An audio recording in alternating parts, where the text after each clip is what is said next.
Merci parce que tu as répondu présent à ce moment. Le Seigneur qui nous aime et qui vous aime est celui qui est au milieu de nous. Nous sommes en train de parler de la grâce pendant tout ce mois et nous continuerons de parler de la grâce. Et aujourd'hui, nous allons parler d'une forme de grâce que nous avons, nous qui avons donné notre vie au Seigneur Jésus. Ce matin, nous disons avec les anges. Nous sommes en train de parler des anges. Nous parlerons des êtres célestes. Il est important pour vous de savoir que lorsque vous avez donné votre vie au Seigneur Jésus-Christ, les choses ne s'arrêtent pas là. Vous continuez votre parcours sur la terre, mais ce parcours n'est plus les mêmes. Vous continuez un parcours qui est parsemé, de grâce. La grâce est ce qui vous accompagne tous les jours de votre vie. Et la grâce que vous avez, la faveur que vous avez, que vous n'avez peut-être pas mérité ou jamais mérité, c'est d'être appelé enfant de Dieu. Lorsque vous avez donné votre vie au Seigneur Jésus-Christ, vous êtes appelé enfant de Dieu. Vous êtes fils de votre père, fille de votre mère, oui. Mais c'est uniquement l'identité que vous avez sur la terre. Mais lorsque le ciel vous regarde, le ciel vous identifie comme étant un enfant de Dieu, au même rang que Jésus-Christ. Est-ce que nous sommes là? C'est la grâce que nous avons. C'est la grâce que vous avez. C'est le rang que le salut vous donne. Ce rang-là, votre père biologique ou votre mère n'est même pas en mesure de vous accorder ce titre ou ce rang. Mais le salut que vous avez en Jésus-Christ par grâce, c'est ce salut qui vous donne le rang d'être appelé fils de Dieu, fille du Très-Haut. Et parce que vous avez donné votre vie au Seigneur Jésus-Christ, que vous avez rang de fils et rang de fille dans le royaume des cieux. Il y a certaines personnes, il y a des acteurs qui sont dans le royaume des cieux, qui ont l'obligation de venir avancer avec vous, manger avec vous, vivre avec vous, se promener avec vous à cause de votre statut d'enfant de Dieu. Ces êtres, on les appelle les anges. Dans le royaume des cieux, il n'y a pas que Dieu notre Père. Il y a le Seigneur Jésus-Christ, il y a le Saint-Esprit qui est là, il y a les 4 êtres vivants, il y a les 24 vieillards. Il y a autant de personnes que nous ne connaissons peut-être pas, mais parmi d'autres personnes, d'autres acteurs qui sont très actifs dans le royaume des cieux, ce sont les anges, les messagers de Dieu. Les anges. Avec les anges que nous conjuguons, avec les anges que nous avançons, avec les anges que nous travaillons, c'est avec les anges que nous vivons. Savoir que vous vivez avec les anges vous aide à avoir plus d'assurance dans vos actions. Savoir que vous vivez avec les anges, vous marchez avec les anges, vous combattez avec les anges, vous donne plus de courage dans ce que vous devez faire. La raison pour laquelle vous avez peur tout le temps, même quand il fait tout noir, vous êtes seul à la maison, vous paniquez, parce que vous n'êtes pas conscient que vous n'êtes pas seul. Le Seigneur Jésus a dit, je ne vous laisserai pas seul, je vous enverrai le consolateur, le Saint-Esprit. Mais il ne s'agit pas que du Saint-Esprit qui soit la personne qui nous accompagne. Il s'agit aussi des anges qui nous accompagnent au quotidien. Si je parle des anges, c'est parce que le Seigneur Jésus lui-même, pendant son parcours, a parlé des anges. Dans Jean 1, 51, je pense que le Seigneur Jésus a parlé des anges. Il a dit, désormais vous verrez le ciel ouvert et des anges monter et descendre sur le Fils de l'homme. Donc le sujet sur les anges, ce n'est pas un sujet utopique, ce n'est pas un sujet pour épater. C'est le quotidien de ceux qui sont sauvés. Est-ce que nous sommes là? Lorsqu'on parle des anges, c'est le quotidien, le bagage, le package du salut. La Bible dit ceci, nous allons lire dans Hébreux. Nous sommes dans Hébreux 1, 13 à 14. Merci Saint-Esprit. Nous sommes dans Hébreux 1, 13 à 14.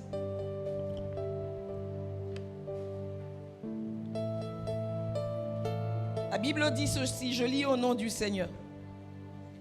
Ce sont des esprits, on parle des anges. Il dit, auquel des anges a-t-il jamais dit, assieds-toi à ma droite, jusqu'à ce que je fasse de tes ennemis ton marchepied. Ne sont-ils pas tous des esprits, on parle des anges évidemment, ne sont-ils pas tous des esprits au service de Dieu, envoyés pour exercer un ministère, donc un service, en faveur de ceux qui doivent hériter du salut? Prenez place dans la présence du Seigneur. Dans le livre de Hébreux, la Bible parle des anges, il dit ce sont des esprits qui sont au service de Dieu, envoyés pour faire quelque chose dans nos vies, ceux qui doivent hériter du salut. Ils sont là en faveur de nous. Ils sont là pour faire quelque chose dans nos vies. Et ils sont en perpétuel, continuellement en train d'agir dans nos vies. Bien-aimés, les anges sont véritablement réels. Dites Amen. Les anges ne sont pas une histoire de science-fiction. Vous avez regardé dans un film et vous vous dites que nous avons vu les anges. Les anges existent. Les anges vivent avec nous. Les anges sont même parmi nous dans ce culte. Ils sont là, en chair et en os. Ils sont là parmi nous. Savoir que vous avez des anges qui avancent avec vous devrait vous conforter. Savoir que vous avez des anges qui avancent avec vous devrait vous donner de l'assurance. Les anges ont toujours été parmi les humains. Mais dans le cas d'espèce, les anges sont là avec les croyants. Qui a déjà donné sa vie au Seigneur Jésus-Christ dans ces lieux?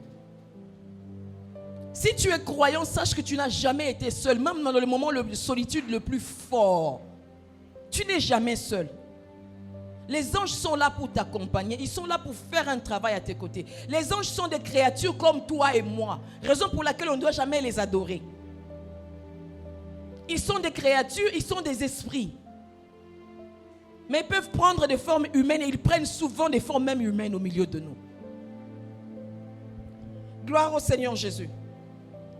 La Bible dit ceci. Si vous lisez dans Psaume 103, le verset 20. Le psaume 103, le verset 20, c'est 2 Pierre 2, 11. La Bible parle des anges. La Bible dit qu'ils sont supérieurs en force. Ils sont excellents en puissance. Ceux qui t'accompagnent chaque jour sont supérieurs en force. Chrétiens que nous sommes, nous avons perdu en vue le fait que nous sommes d'abord spirituels avant d'être physiques. Et que les choses qui nous arrivent sont d'abord traitées sur le plan spirituel avant d'être traitées sur le plan physique. Et même dans nos combats, dans nos défis de tous les jours, nous avons avec nous des gens qui traitent les problèmes spirituellement, les anges. Vous êtes peut-être là, vous avez conscience de la sorcellerie de votre père, de l'occultisme de votre mère. Vous avez conscience de l'occultisme de votre patron. Mais je voudrais que ce matin, que vous ayez conscience de la supériorité des anges. La Bible dit qu'ils sont supérieurs en force. Ils sont supérieurs, excellents en puissance. Je ne connais pas le degré de sorcellerie de votre père, mais je vous annonce que les anges qui sont avec vous sont supérieurs en force. Je ne connais pas le degré de sorcellerie de votre bailleur ou dans votre quartier, qu'est-ce qui se passe, ou les traditions de votre village. Mais je suis en train de vous dire ce matin que ceux qui vous accompagnent, ceux qui sont vos gardes, ceux qui sont avec vous matin, midi, soir, 24 heures sur 24, sont supérieurs en puissance. Ils sont supérieurs en force. Ils excellent dans leur puissance. Posons-nous juste une simple question. Vous êtes, messieurs, quelconque assis dans cette assemblée. Gloire au Seigneur. Dieu n'a pas encore révélé qui vous êtes, mais je sais qu'au milieu de nous, il y a des grands qui vont impacter ce monde. Il y a des grands qui vont impacter le monde des affaires, qui vont impacter le monde de la technologie, le monde de la science. Il y a des grands qui vont impacter le monde du ministère. Il y a des grands qui vont impacter autant de secteurs dans ce monde. Et vous êtes là. Vous n'êtes pas encore révélé à travers le monde. Vous n'êtes pas encore révélé dans ce monde. On vous connaît dans votre petite forme inconnue. Vous venez seul et vous vous asseyez dans cette assemblée sans garde du corps. S'il y a un problème, comment allez-vous réagir? Vous auriez peur. Si ça tire dans tous les sens, qu'est-ce que vous allez avoir? Vous allez avoir peur. Si quelqu'un vous menace de vous taper dehors, qu'est-ce que vous allez faire? Vous aurez peur. Si en sortant d'ici, vous rencontrez un groupe de Koulouna qui vous menace, qu'est-ce que vous allez faire? Vous aurez peur. C'est normal. Maintenant, nous changeons juste de façade. Dieu vous élève et vous devenez le président de la République dans quelques années.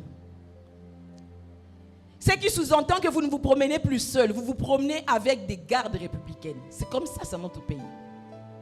Si vous sortez avec vos gardes ici et vous rencontrez des Koulouna, quelle sera votre réaction? Est-ce que vous aurez peur? Pourquoi vous n'aurez pas peur? Parce que vous avez des gardes avec vous. Raison pour laquelle la Bible n'arrête pas de vous répéter: ne crains rien, n'aie pas peur. Ne crains rien, n'aie pas peur. Ne crains rien, n'aie pas peur. Parce que le Seigneur est conscient de ce qu'il vous a donné comme garde, mais vous n'êtes pas conscient de ce qui vous protège. Votre connaissance détermine votre réaction. Le diable travaille à vous maintenir dans l'ignorance pour pouvoir vous maltraiter, vous malmener. Il travaille à vous maintenir dans l'ignorance que vous êtes seul. Il n'y a personne. S'il y a un problème, personne ne viendra vous secourir. Vous n'avez pas de chapitre, vous n'avez pas de parasoleil dans cette affaire. Personne ne va parler en votre faveur. Vous n'avez rien, vous n'avez pas de garde. Si la nuit vous rencontrez quelqu'un, on peut vous agresser. Ça, c'est l'œuvre des ténèbres. Il tient à vous maintenir dans l'ignorance.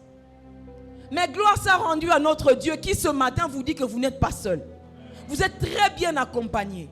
Si ceux qui sont dans ce monde peuvent s'être accompagnés des Banamoura et se prendre la tête, et vous qui êtes accompagnés des anges, supérieurs en force, supérieurs en puissance, quelle sera votre réaction?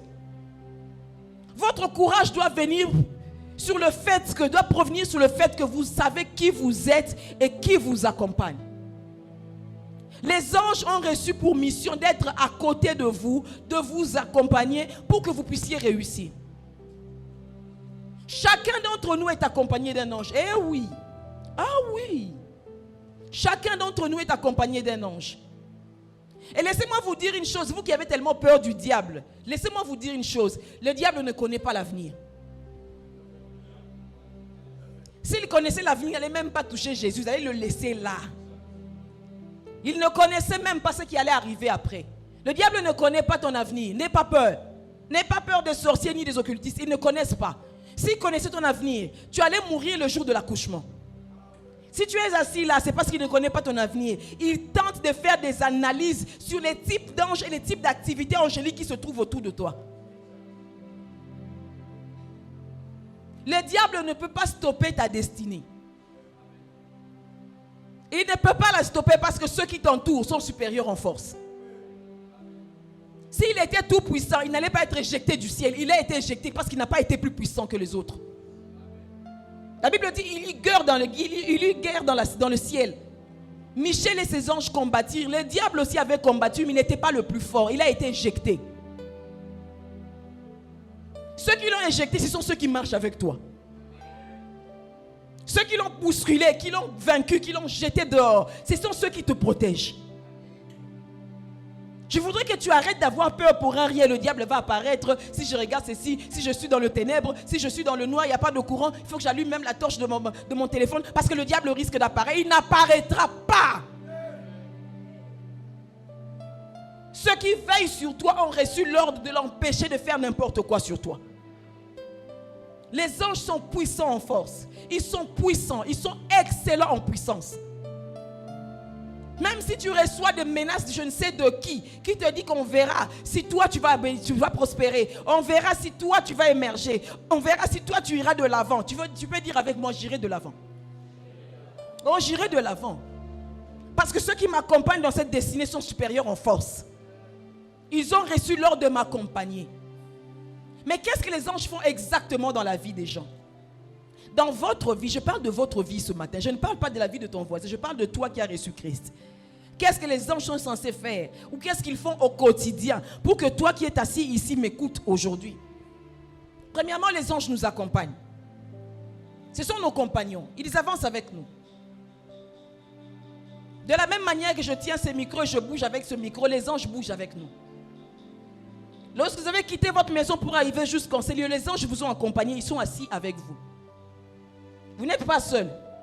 C'est juste que vous êtes inconscient de la présence de ceux qui doivent vous garder. Tu n'es pas conscient qu'ils peuvent faire quelque chose en ta faveur. Vous savez, dans notre ville ici, lorsque tu te promènes dans une voiture et que tu as les gardes républicains ou même un policier et que les services de roulage ici, nos policiers qui aiment embêter, il faut le dire, t'arrêtent, quelle sera ta première réaction? Lorsque tu es accompagné d'un militaire, tu ne fais que baisser la vitre. Ils voient quelqu'un en tenue, on vous laisse passer. Mais lorsque tu es seul, tu commences à transpirer pour dire qu'est-ce que je vais raconter, combien je vais laisser en passant. C'est ça la vie des enfants de Dieu. Nous sommes accompagnés des gens super puissants, mais nous ne sommes pas conscients qu'ils sont là. Et c'est comme ça que nous essayons de balbutier, nous transpirons là où on ne doit même pas transpirer. Les anges nous accompagnent.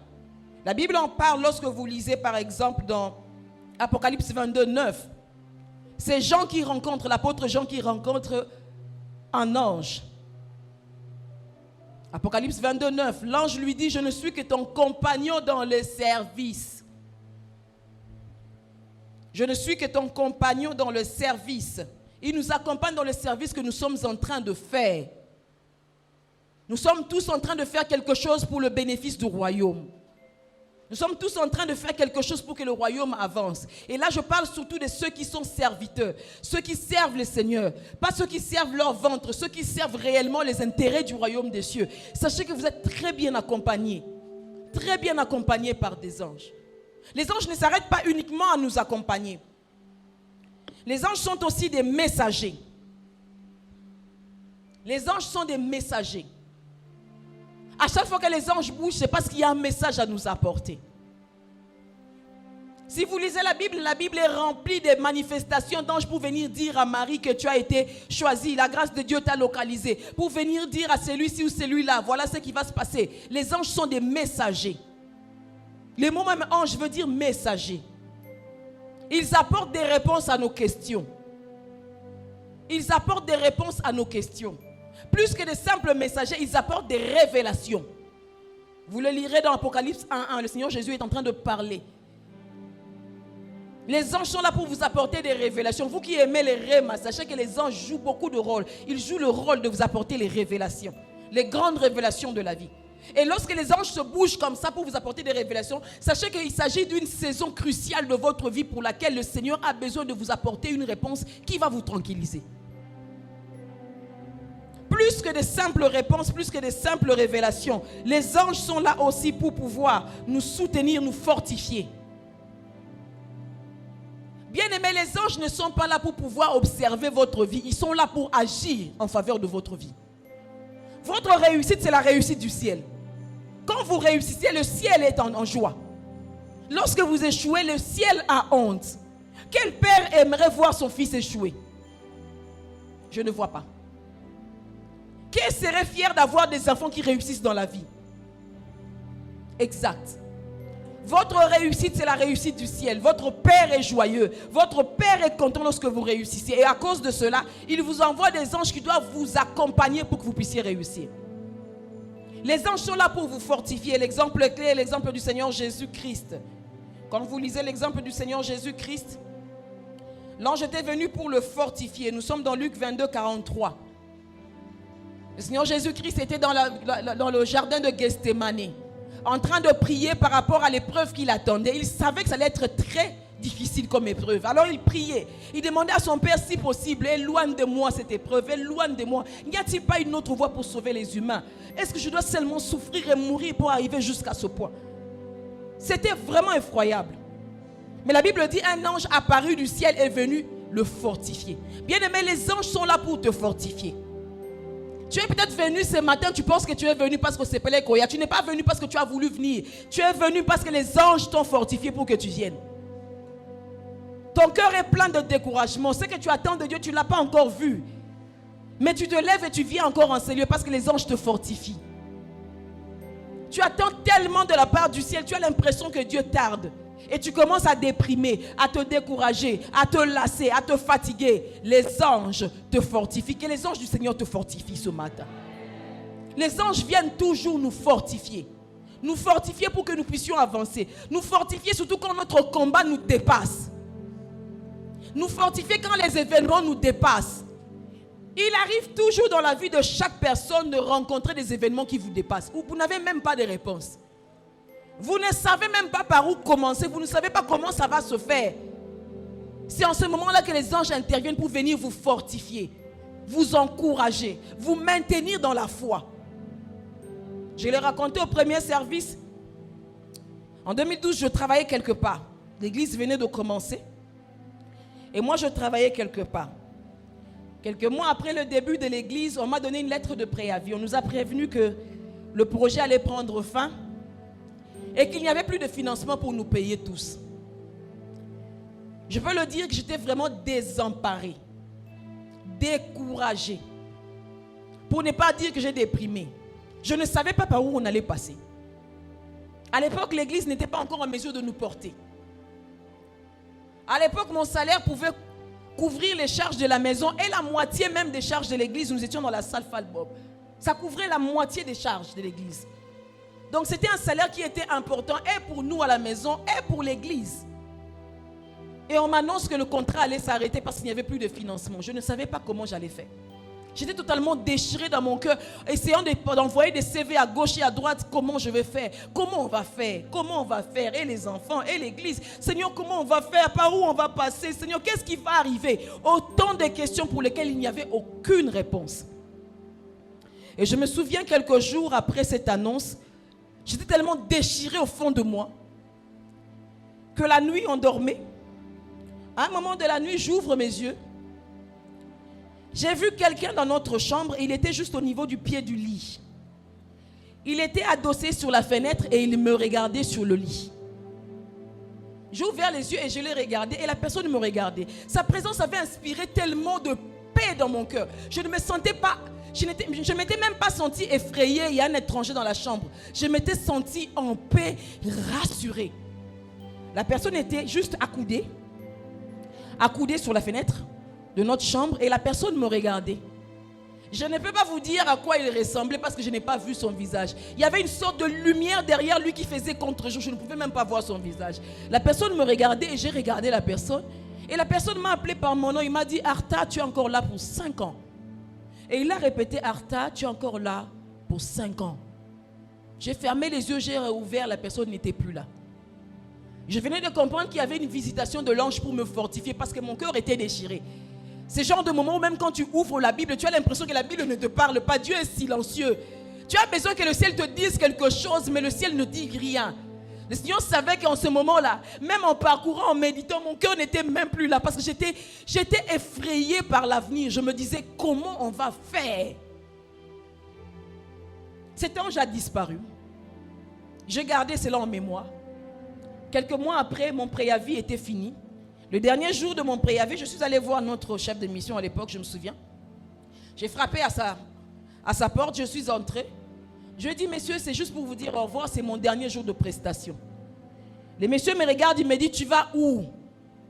Je lui ai dit, c'est mon dernier jour de prestation. Il me dit, tu vas où? Je lui ai dit, je vais rentrer à la maison, j'ai envoyé des CV partout, je n'ai pas encore trouvé, en attendant de trouver un autre travail. Il me dit, qui a signé ta lettre de préavis? J'ai dit, c'est vous, chef. Il dit, non, moi. J'ai dit, oui. À l'instant même, il compose un numéro, il appelle une assistante RH, l'assistante arrive. Il demande à l'assistante qui a signé sa lettre de préavis de cette femme. L'assistante dit, mais monsieur, c'est vous. Il dit, ah, ok, on va faire ceci. Trouve n'importe quel projet des autres personnes, des autres provinces. Mets son nom, charge son salaire là-bas, elle va rester ici. Je n'étais pas la seule à recevoir une lettre de préavis, c'était tout un staff. Les autres sont partis, moi je suis restée. Je ne suis pas restée 1 mois. On m'a donné un contrat de 1 mois. Je suis allée le voir le jour après pour dire, monsieur, merci pour le contrat que vous m'avez donné, mais je n'ai pas de termes de référence. Qu'est-ce que je suis censé faire? M'asseoir au bureau? Quel est mon travail? Il dit, non, va t'asseoir, je te dirai ce que tu as à faire. 1 semaine, je n'avais pas de boulot. J'ai bouffé l'argent de l'ONU calmement. 2e semaine, qu'est-ce que j'ai à faire? Il dit, je vais te trouver du travail. Attends. 3e semaine, toc toc, s'il vous plaît messieurs, qu'est-ce que j'ai à faire? J'ai un contrat et je ne sais pas qu'est-ce que je dois faire. Je suis au bureau. Il me dit, donne ton passeport aux collègues des opérations, je t'envoie en formation ailleurs. Tu vas apprendre à développer les projets, je vais te garder. J'ai été gardé pendant 5 ans. 5 ans. 5 ans d'incertitude, mais 5 ans, le Seigneur m'a dit, toi tu es encore là pour 5 ans. 5 ans. Bien aimé, la raison pour laquelle nous avons tous peur pour rien, c'est parce que nous ne croyons pas que Dieu peut utiliser des anges pour pouvoir nous fortifier. Si le Seigneur Jésus, qui est plus grand que nous tous, a été fortifié par un ange, c'est que toi aussi tu peux être fortifié par un ange. Tu peux être fortifié par une parole, par une action, même par une vision. Et je prie ce matin que le Seigneur vienne te fortifier par un ange. Je prie qu'il envoie des anges pour te fortifier, pour te rassurer que l'épreuve par laquelle tu passes, tu ne vas pas faire naufrage, tu vas traverser. Les anges sont là pour nous fortifier. 5 ans où j'ai vu des gens entrer et sortir, des gens venir et le contrat se terminer. Mais j'étais payé sur un autre projet. Quand ce projet se termine, on me paye sur les projets des autres. On me payait sur les projets des autres. Même quand je n'avais pas de projet, j'étais là, aux frais des autres. Parce que le Seigneur savait que cet argent-là devait servir pour le royaume. Les anges sont là pour vous fortifier. Dis à ton voisin, les anges sont là pour nous fortifier. Ils ne sont pas là comme décor. Les anges ne sont pas là pour décorer votre vie. Non, moi je suis là, je marche avec des anges qui me protègent. Et ils sont là pour vous fortifier.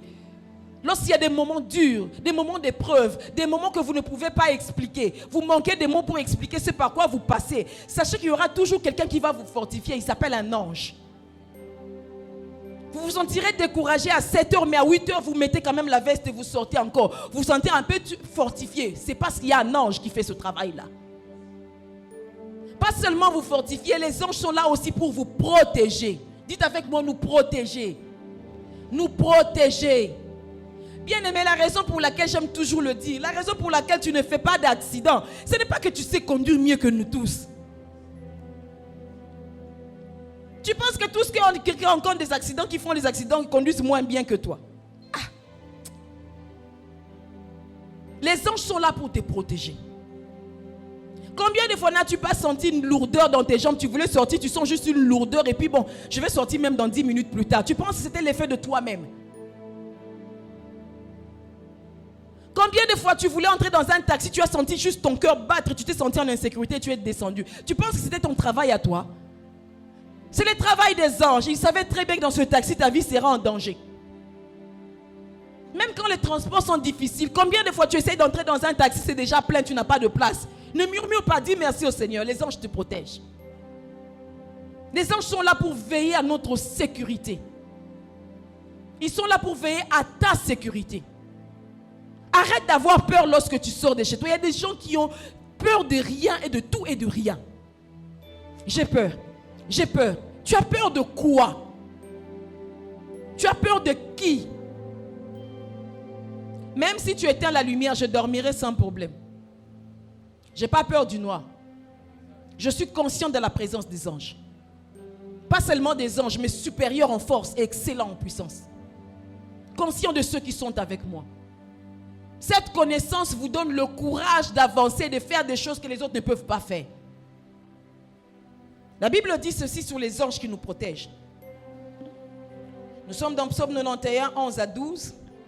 Mais nous allons lire Exode 23, 20. Vous lirez à la maison Psaume 91, 11 à 12 et nous allons lire Exode 23, 20. La Bible dit, « Voici, j'envoie un ange devant toi pour te protéger en chemin et pour te faire arriver au lieu que j'ai préparé. » Et c'est Dieu qui parle.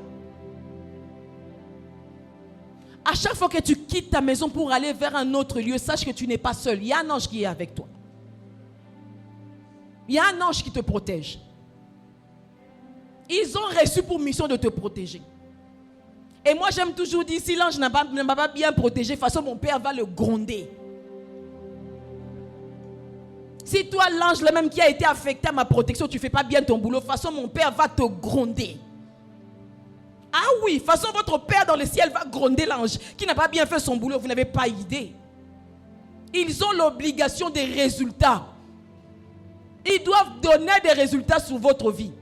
Le ciel ne badine pas sur la vie des croyants. Le ciel ne négocie pas sur la vie des croyants. Votre vie a de la valeur. Votre vie vaut la vie de Jésus. Et à cause de cela, le ciel veille à ce que vous soyez super protégés. Dites avec moi, super protégés. Super protégés. Même si tu apprends que ton collègue a fait des histoires, tu es super protégé. Je me rappelle un jour, je suis arrivé au bureau plus tôt qu'un chef. Je travaillais avec un chef qui était assez bizarre. Il avait l'habitude d'arriver au bureau à 6 heures.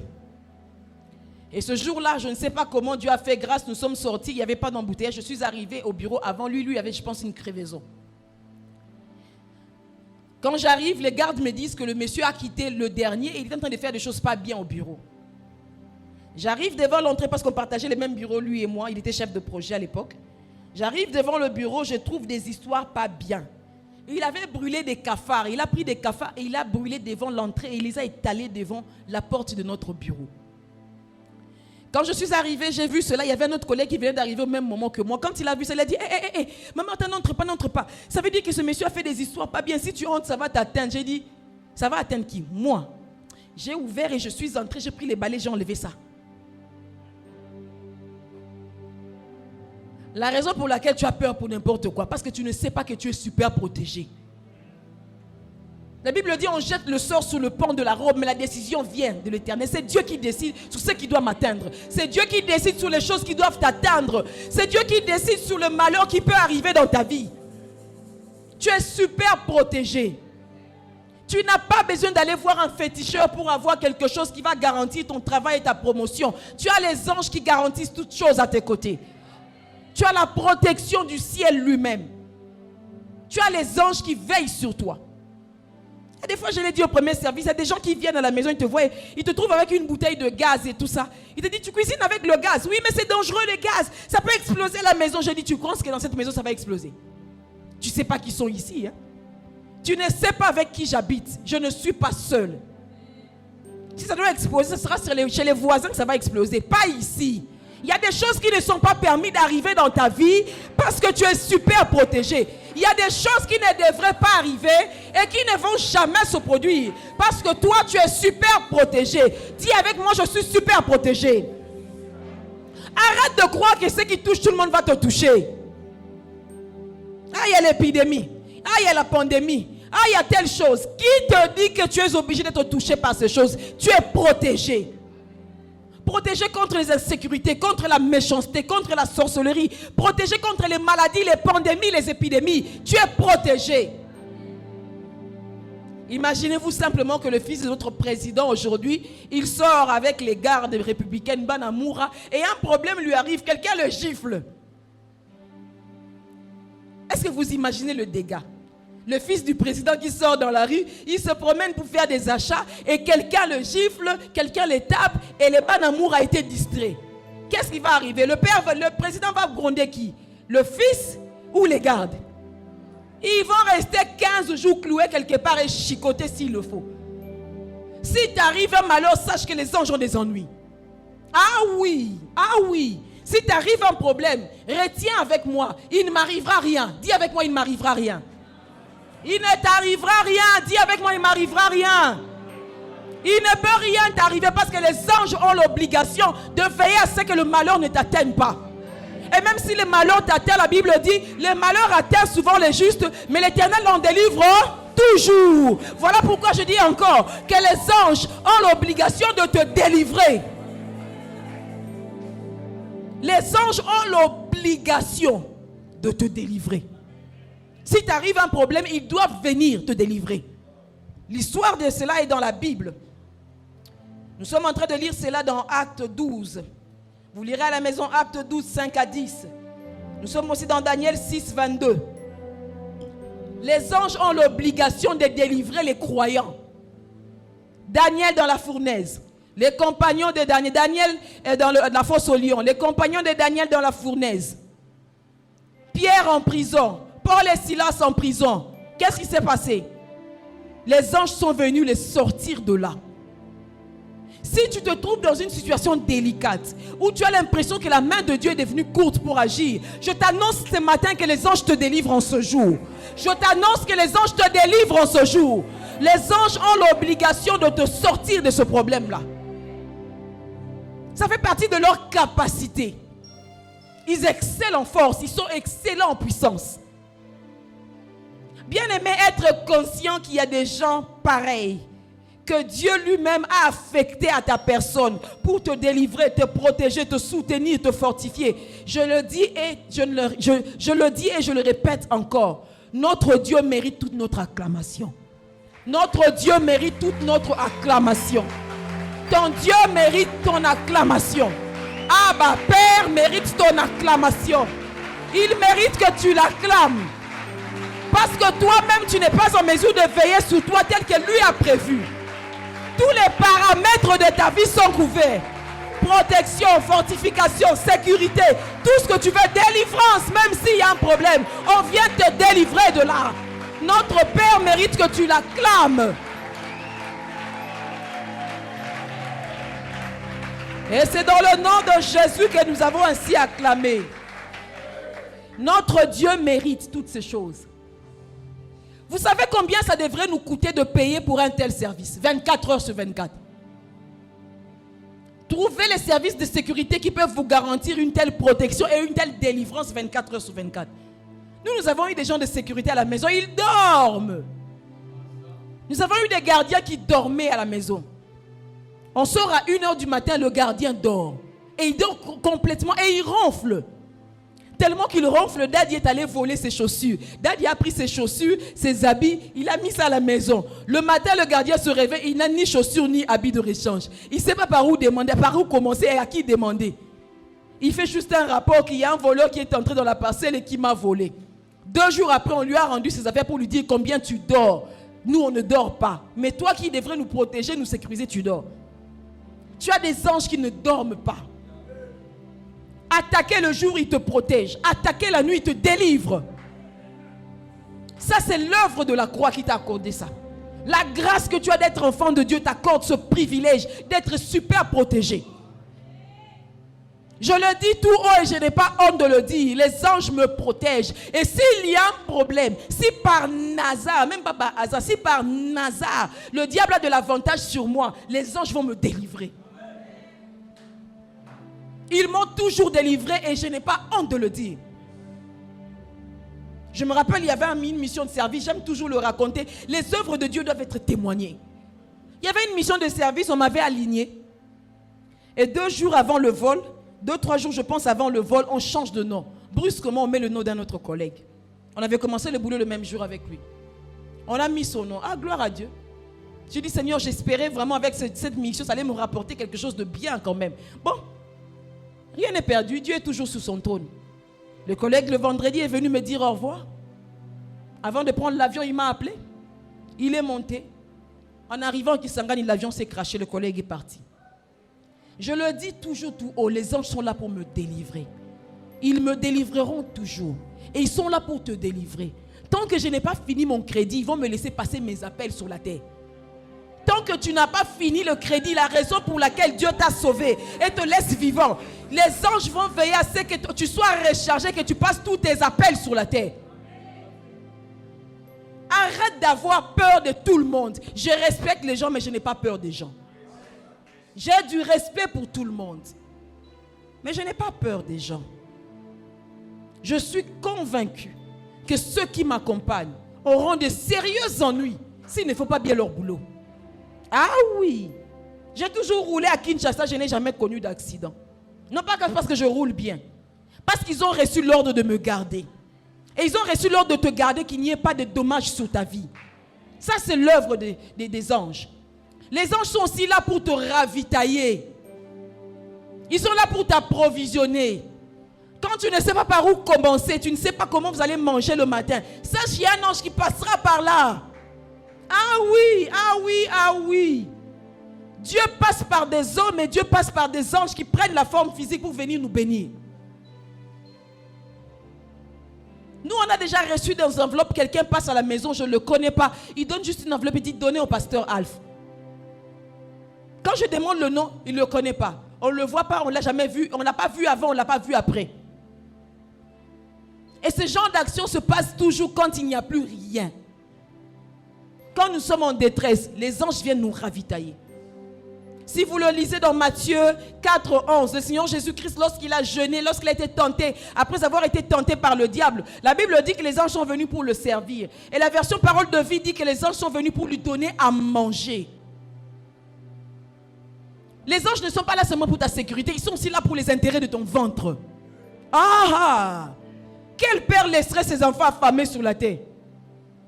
C'est qui ce père qui peut être bien aisé dans le confort et laisser ses enfants dans la famine? Même ce que vous mangez, Abba Père, veille à ce que les anges vous ravitaillent, vous approvisionnent. Combien de fois nous on n'a pas rencontré de l'argent dans les livres? On se réveille un matin, on ne sait pas par où commencer, il n'y a même pas d'argent de transport pour commencer une journée. On s'est dit, ok, on prie, puis on va lire peut-être un livre, on lit un chapitre de tel livre, on prend un livre au hasard. Vous ouvrez le livre, vous tombez sur un bon billet de $100. Le frère Franklin, très gentil, avec un regard très franc. Il t'a dit, je suis là pour ton service. Un bon billet de $100. Qui peut oublier un billet de $100 dans un livre? Même $5, là, toi, tu n'as pas oublié. Quand c'est l'heure des offrandes, tu sais même qu'ici, il y a les francs, ici, il y a les dollars, tu vas toucher les francs. Parce que les dollars, personne n'oublie, on met dollars. Et on rencontre des billets de dollars comme ça dans les livres. On ouvre un livre pour lire, on rencontre. On ouvre un sac qu'on utilise toujours. Ce jour-là, tu rencontres un billet de 100 dollars bien clair. Tu dis non, il n'y avait rien dans ce sac. J'ai vidé ce sac il y a quelques jours, il n'y avait rien. Et même s'il y avait un billet, qui peut oublier un billet de 100 dollars? Les anges nous ont ravitaillés plus d'une fois. Plus d'une fois. Pendant la période Covid, 5 mois, on a été ravitaillés par des gens qu'on ne connaît pas, qui sont apparus de nulle part et qui nous ont envoyé de l'argent juste pendant les 5 mois. Quand on a réouvert au mois d'août, ils n'ont plus rien envoyé. Et on ne les a jamais rencontrés. Ils nous ont envoyé de l'argent par M-Pesa. On ne les connaît pas. Et ils ne sont pas de trône de grâce. Le même montant chaque mois. Lorsque vous savez, lorsqu'on a le soir où, je me rappelle le soir où on venait d'annoncer que l'église devait fermer, j'ai regardé mon mari, je lui ai demandé, comment on va faire? Les églises vont être fermées. Comment on va fonctionner, les charges, le loyer de l'église et toutes ces choses, comment on va fonctionner? Il m'a regardé et m'a dit, tu vas voir maintenant la puissance de Dieu. Le même mois, c'était le mois de mars, un numéro qu'on ne connaît pas a commencé à envoyer un montant exact. Ce montant suffisait pour les minervales des enfants, nos charges et même notre loyer de la maison. Mars jusqu'à août. Septembre, on a ouvert. Le monsieur a arrêté d'envoyer. Monsieur ou madame, je ne sais pas. C'est pour vous dire que arrêtez d'avoir peur pour votre lendemain. Si les provisions sont vides, il n'y a plus rien. S'il n'y a rien à manger, il n'y a rien dans les comptes bancaires. Sachez qu'il y a des anges qui ont reçu pour ordre de vous approvisionner. Vous n'avez pas besoin de le connaître. Vous n'avez pas besoin de le connaître. Vous avez juste besoin d'être conscient que mon Père ne m'abandonnera pas. Lorsqu'il dit que je n'ai pas vu le juste abandonné, le juste ne sera pas abandonné. Il ne mendira pas son pain. Parce que son Dieu, son Père, veille à ce que les anges l'approvisionnent. Je prie ce matin, toi qui es venu ce matin, avec autant de questions. Que mangerons-nous? Que boirons-nous? Qu'est-ce que les enfants vont devenir? Comment on va payer le minerval, le loyer et la garantie locative? Comment allons-nous faire pour pouvoir nous marier? Autant de dépenses à faire, je ne sais pas par où commencer. Je prie que l'activité des anges se manifeste dans ta vie. Que les anges te ravitaillent, qu'ils t'approvisionnent et que tes yeux voient cette activité. Au nom de Jésus. Les anges sont plus que réels. Plus que réels. Je l'ai raconté ici au premier service. Un jour, je me rappelle, on venait d'avoir notre premier enfant. C'était quand même la galère. Ce jour-là, c'était quand même la galère. Il n'y avait pas grand-chose en poche. Je me suis dit, je vais faire un tour au grand marché. C'est exactement ce que les femmes font. Quand elles n'ont pas d'argent, elles vont là où elles doivent. Elles vont se faire mal. Je suis allée au grand marché pour acheter des petites choses, c'est tout. Je n'avais pas grand-chose. Au lieu de sortir de là, j'ai fait comme les femmes. Tu as fini d'acheter ce que tu dois acheter, tu commences à lécher les vitrines. Tu commences à regarder les prix des choses que tu ne peux pas acheter. Ça fait mal au cœur. Je ne sais pas, mesdames, est-ce qu'on peut arrêter avec ça? Disons, est-ce qu'on peut arrêter avec ça? Mesdames, arrêtons avec ça. Est-ce qu'on peut dire arrêtons avec ça? Tu n'as que 10 dollars. Tu vas aller te promener dans les rayons des choses de 120, 130. Tu te fais mal au cœur pour rien. Je ne sais pas pourquoi on est comme ça. J'ai commencé à me promener, à regarder les prix des choses, des bijoux, des trucs comme ça. Je n'avais même que 5 dollars et quelques francs pour rentrer. J'ai léché les vitrines comme on dit et comme les femmes savent bien le faire. Je n'ai pas l'argent pour, je demande le prix, je marchande et puis je pars sans acheter. Que Dieu vous pardonne. Hein? Ah, on se reconnaît entre nous ici. On est dedans. Je ne vais pas citer le nom, on est seulement entre nous. J'ai fait ce que nous faisons habituellement nous les femmes. Je regarde, je marchande et je passe. J'arrive devant une table, le monsieur vendait des montres. Je ne sais jamais comment il m'a appelé. Il m'a seulement dit, viens. C'est comme s'il avait de l'autorité sur moi. Je suis arrivé, il m'a dit, prends cette montre. Je lui ai dit, je n'ai que 5 dollars. Il m'a dit, donne, prends cette montre. Je lui ai donné l'argent. J'ai pris la montre. Je regardais la montre, j'ai fait 1, 2, 3 pas. Et puis je suis revenu même, je me suis dit, mais attends. Je n'ai pas besoin de cette montre. Je dois garder de l'argent. On n'a pas d'argent à la maison. Je me retourne pour le voir et lui rendre la montre pour lui dire que je n'ai pas... Rendez-moi quand même l'argent. En fait, je n'ai pas besoin de cette montre. Je me retourne. La table était vide. Il n'y avait personne. Pas d'étalage, rien. Je regarde. Il y avait 2 autres personnes qui vendaient à côté. Je demande à la personne, s'il vous plaît, la personne qui a vendu ici est où? Les 2 autres me répondent, non, celui qui vendait ici aujourd'hui n'est pas venu. La table est vide depuis le matin. J'ai pris la montre, j'ai ramené la montre. Je l'ai donné à Daddy, j'ai dit, regarde ce qui vient de m'arriver. Quelqu'un m'a vendu la montre. Dans les minutes qui ont suivi, la personne a disparu de la table. Il n'y avait même pas d'étalage. Il a pris la montre que j'ai achetée à $5. Il a amené ça chez Kin Montre en ville pour les faire expertiser, je pense, à l'époque. La montre coûtait $120.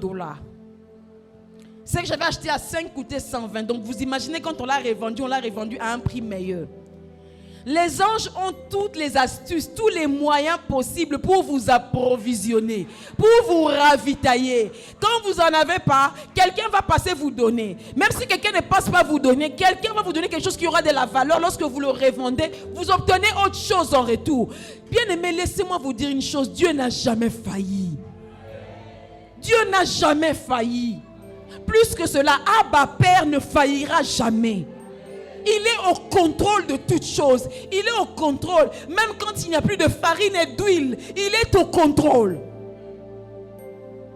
Lorsque vous sortirez d'ici, s'il vous plaît, ne vous inquiétez pas pour les provisions. Ne vous inquiétez pas pour l'argent. Faites ce que vous avez à faire, mais comptez sur l'intervention des anges qui seront toujours là au moment opportun pour vous secourir. Est-ce que je parle à quelqu'un ce matin? Est-ce que je parle à quelqu'un ce matin? Si c'est à toi que je parle, donne-moi un amen. Les anges ne sont pas omniprésents. Ils ne sont pas partout à la fois. Non, l'ange qui a été affecté à vous est avec vous. Ils ne sont pas partout. Vous le lirez dans Daniel 10, 12 à 14. Lorsque l'ange lui dit, c'est maintenant que j'arrive. Donc avant, je n'étais pas là. C'est maintenant que je viens. Ils ne sont pas présents partout. Il y a des activités des anges qui sont en mouvement. Il y a d'autres qui ont été affectés à rester avec vous tout le temps. Ceux qui sont présents à vos côtés sont présents à vos côtés. Les autres viennent et partent en fonction de vos défis, en fonction de vos problèmes ou en fonction de votre situation. Et plus que cela, les anges ne doivent jamais être adorés. On n'adore pas un ange. Bien aimé, si un ange t'apparaît et te demande de l'adorer, sache que tu as en face de toi Satan. Chasse-le. N'hésite pas, chasse-le. Si tu as l'apparition, la manifestation d'un ange qui accepte que tu t'agenouilles devant lui et que tu l'adores, sache que ce n'est pas Dieu qui l'a envoyé. Chasse-le. Tu as en face de toi une manifestation démoniaque. Les anges n'acceptent pas l'adoration. Ils acceptent l'offrande, mais pas l'adoration. L'offrande, ils acceptent. Parce que Dieu aime l'offrande. Dieu aime l'offrande. Les anges acceptent les offrandes. Abraham a accepté de donner. Ils ont accepté l'offrande d'Abraham quand Abraham a fait une nourriture pour eux. Gédéon, c'est pareil. Gédéon dirait, c'est là jusqu'à ce que je te fasse une offrande. Ils acceptent l'offrande. Mais ils n'acceptent pas l'adoration. Si vous avez une manifestation, même dans un songe, d'un ange qui vous dit, agenouille-toi devant moi, sache que c'est Satan qui te parle. Les anges sont présents même dans vos songes.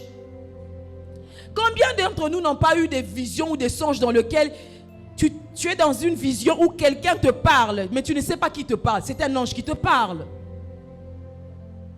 Les gens viennent facilement le dire. J'ai rêvé de quelque chose. Quelqu'un me disait, suis-moi. Je l'ai suivi, il a commencé à me montrer des choses, mais je n'ai pas vu la personne. Tu étais accompagné d'un ange parce qu'ils sont responsables de t'apporter les révélations dont tu as besoin. Est-ce que les anges peuvent prendre la forme humaine? Oui. Ah oui, les anges prennent la forme humaine et souvent ils sont avec nous, mélangés même avec nous. Surtout les jours où nous avons des services de puissance en ces lieux, ils sont avec nous, physiquement même. Ils entrent parmi nous, ils se mélangent à nous. Des visages que vous ne voyez qu'une seule fois, vous ne reverrez plus jamais. Mais des visages qui vous inspirent une paix. Ils sont parmi nous.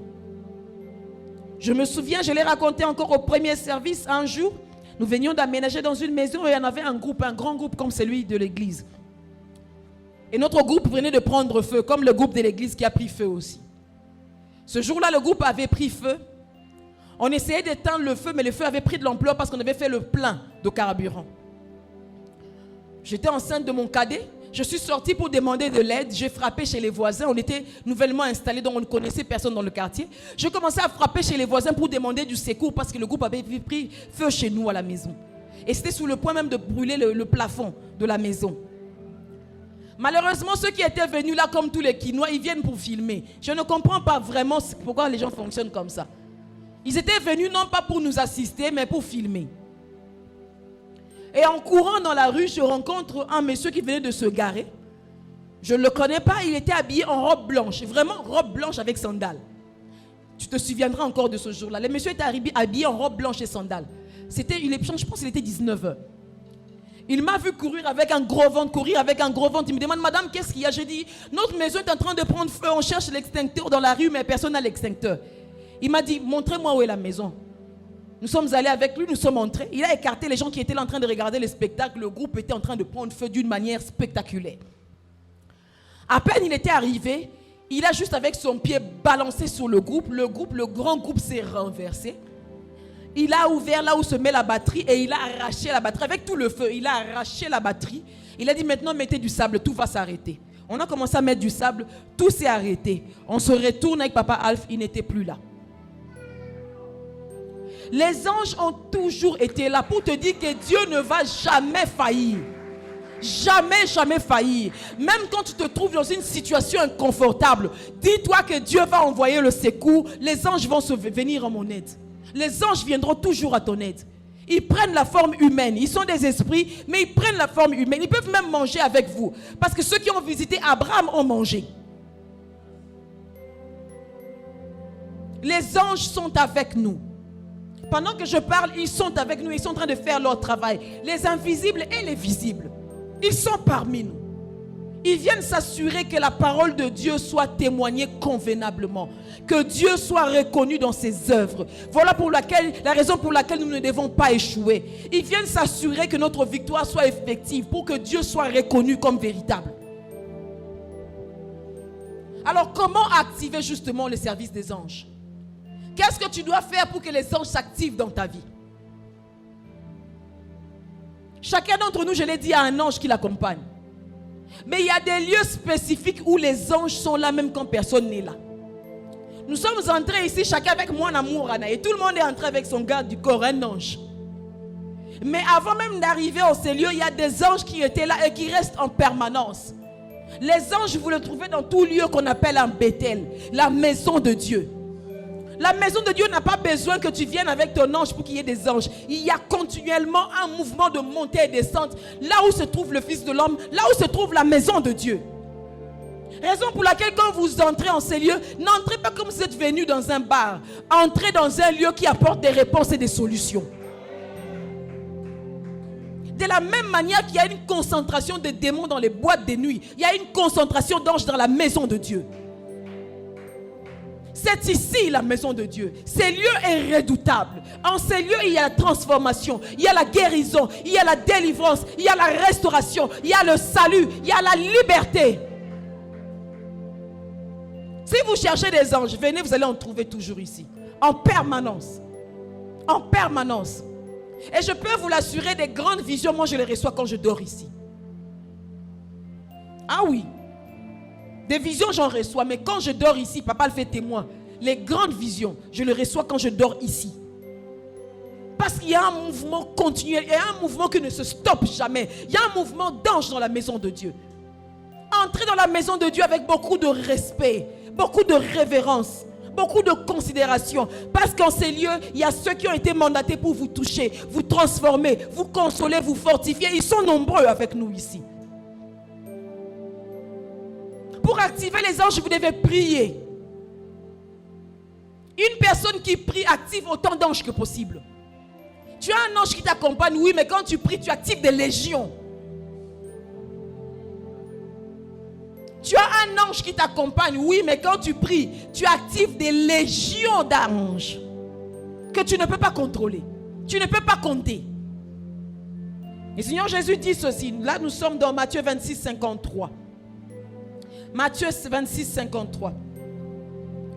Et c'est le Seigneur Jésus qui est en train de parler. Il dit ceci.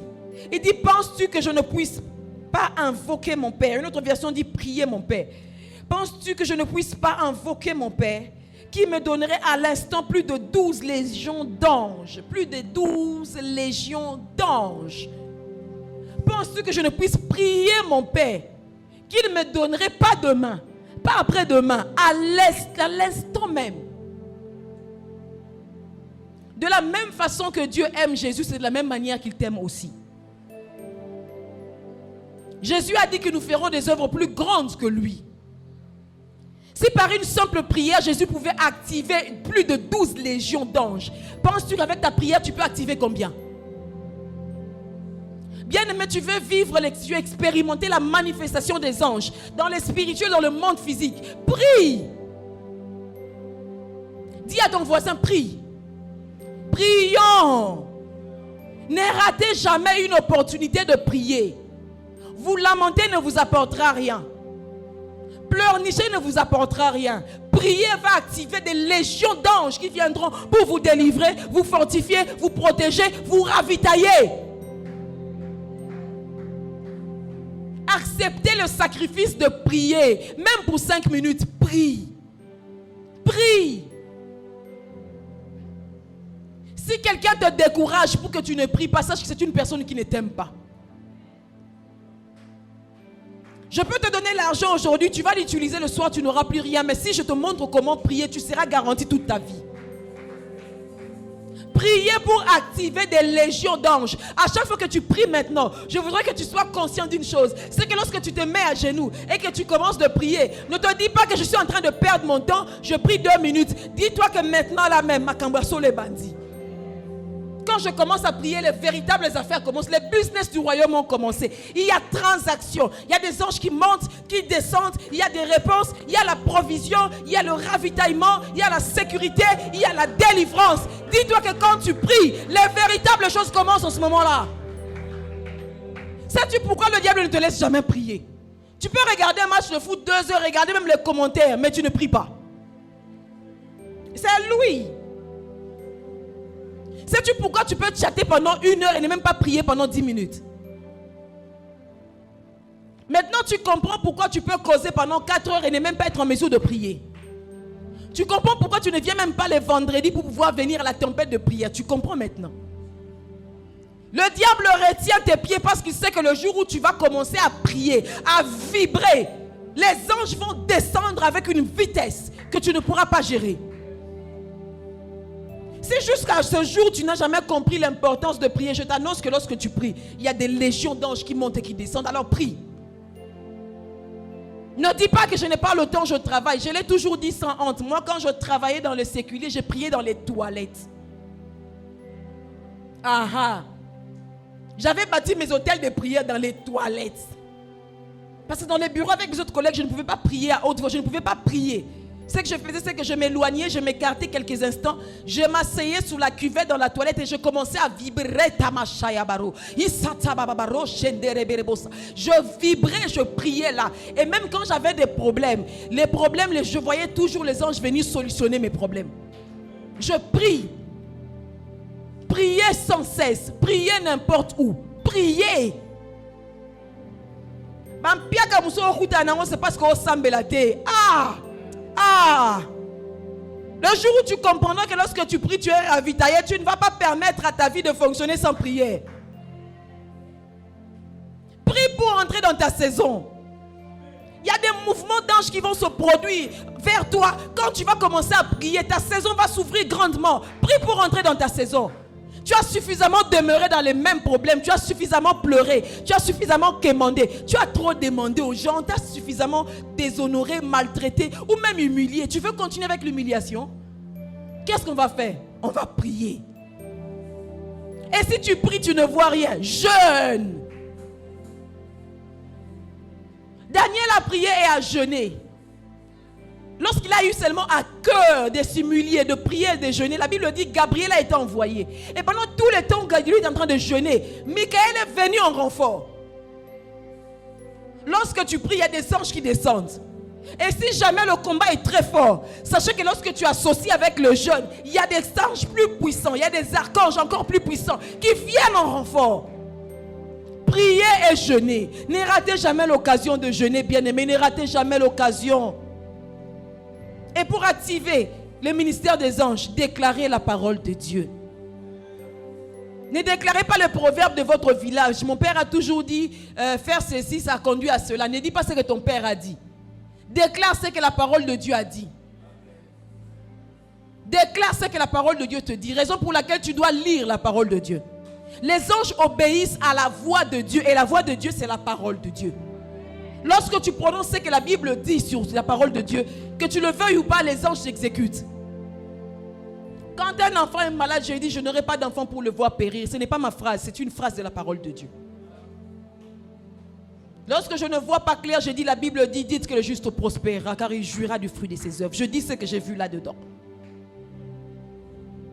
Lorsque les choses tournent au vinaigre, je dis, la Bible dit, ceux qui sont heureux, psaume 1, ceux qui ne marchent pas en compagnie des méchants et tous les restes. La Bible dit, tout ce qu'ils font leur réussit. Tout va me réussir.